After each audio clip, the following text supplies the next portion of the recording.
नमस्कार दोस्तों, मैं घनश्याम ध्रुवंशी अपना चैनल घनश्याम फार्मिंग में आप सभी का स्वागत करता हूँ। अभी के समय में धान गर्भावस्था में आ चुका है और बाली निकलने के लिए तैयार है। फसल अर्ली वैरायटी के धान है, वो बाली निकल चुकी है। तो जो धान अभी गर्भावस्था में है तो ऐसे कौन सा खाद डालें या कौन सा स्प्रे लें जिससे हमारा धान में बालियाँ लंबी हो, बालियाँ में दाने ज़्यादा बने। इन्हीं सभी विषयों पर खाद और दवा दोनों के विषय में हम चर्चा करें और कौन कौन सी गर्भावस्था में गलतियां ना करें जिससे हमारे धान में प्रोडक्शन 25 से 30% बढ़ जाए। बातें करते हैं इसी विषय पर। अभी बातें करते हैं धान यदि गर्भावस्था में है तो हमें कौन कौन सी गलतियां नहीं करनी चाहिए।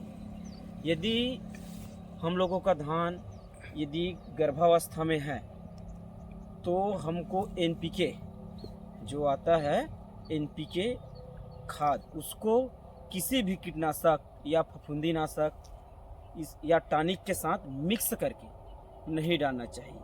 ये हो गया हमारी पहली गलती। दूसरी गलती यह रहता है, जैसा हमारा गर्भावस्था हुआ धान, जैसे कि 1-2 बालियाँ निकल रही है कि 1 से 5% हमारा फील्ड का धान का खेत का समझो बालियाँ निकल चुके हैं, 1 से 5%। इस अवस्था में हमको यूरिया नहीं देना चाहिए। बहुत से किसान भाई यही गलती करता है, जैसे हमारा धान गर्भावस्था में है, भैया लाइए तो 1 बोरी यूरिया लिया, 1 एकड़ खेत में डाल दिए। तो ये काम नहीं करना है किसान भाइयों को।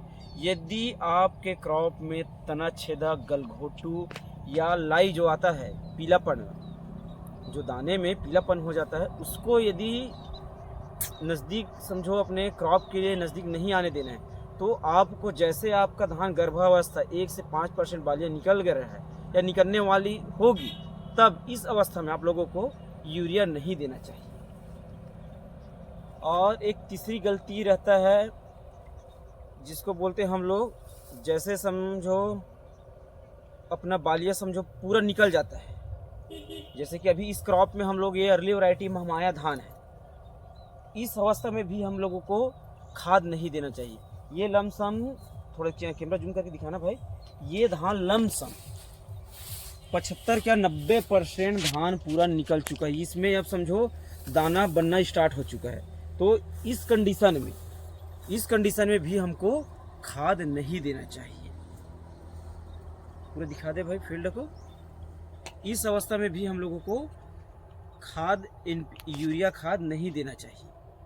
बहुत से लोग धान जब दूध बनना चाहता है, अच्छा दाना आएगा करके समझो यूरिया डाल देते हैं, तो इस अवस्था में भी यूरिया नहीं डालना चाहिए। तो अब बातें करते हैं किस किस समय में कौन सा खाद डालें। अपना गर्भावस्था का धान है, उस अवस्था में हम कौन से खाद डालें जिससे हमारा बालिया अच्छे लंबेदार हो, मोटा हो, धान के बालिये जो दाना बनेगा धान, उसमें चमक अच्छा हो, वजन हो। इसके लिए हम क्या करें? इसके लिए आपको सबसे पहले काम करना है, जैसे अपना 1 से 5% समझो अपना धान या बालियाँ निकल गए, इस अवस्था में एमओपी, इस अवस्था में जो म्यूरेट ऑफ पोटाश होता है, एमओपी, इसको आप प्रति एकड़ खेत में 20 से 25 केजी, अधिकतम आप 30 केजी प्रति एकड़ डाल दो। इसको डालने के बाद जब गर्भावस्था में है धान, उस अवस्था में ना कि पूरा इस प्रकार से पूरा बालियाँ निकल गई, उस अवस्था में नहीं। यदि आपका धान गर्भावस्था में 1 से 5% निकला हुआ है बालिया, उस अवस्था में आप प्रति एकड़ 25 से 30 केजी पोटाश डालिए। उसके बाद धान में आपका समझो 25 से 30% बढ़ोतरी मिलेगा। धान की बालियाँ लंबी निकलेगी, बालियाँ मोटा होगा, उसमें धान में वजन रहेगा, जो बालियाँ दाना रहेगा उसमें वजनदार दाना बनेगा, धान में चमक अच्छा रहेगा, बालिया में जो धान बनेगा दाना उसमें अच्छा चमक रहेगा। इसके साथ ही आपके इस अवस्था में आता है 05234 एनपीके आता है 05234, इसका भी आप स्प्रे ले सकते हो। इसके साथ में ही 05234 के साथ में आप बोरान होता है, बोरान 20% आता है बोरान, उसको भी आप ले सकते हो। 05234 प्लस बोरॉन, इन दोनों का आप कॉम्बिनेशन बनाकर आप अपना इस फील्ड में गर्भावस्था, ये समझो बालियां निकलने की पहले आपको स्प्रे करना है ना कि बालियां निकलने के बाद।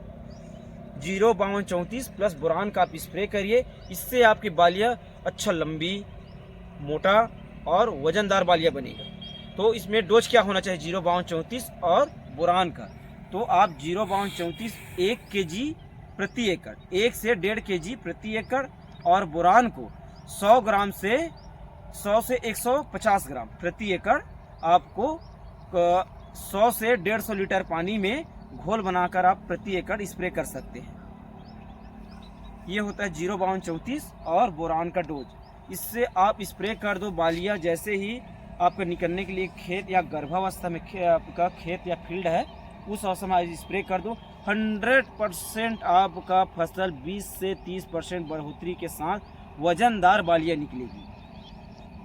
और जब भी आप क्रॉप को आपका हार्वेस्ट होगा उसके बाद देखना रिजल्ट कितना 25% बढ़ोतरी हो रहा है कि 30%। यदि वीडियो पसंद आता है किसान भाइयों तो लाइक शेयर सब्सक्राइब करें।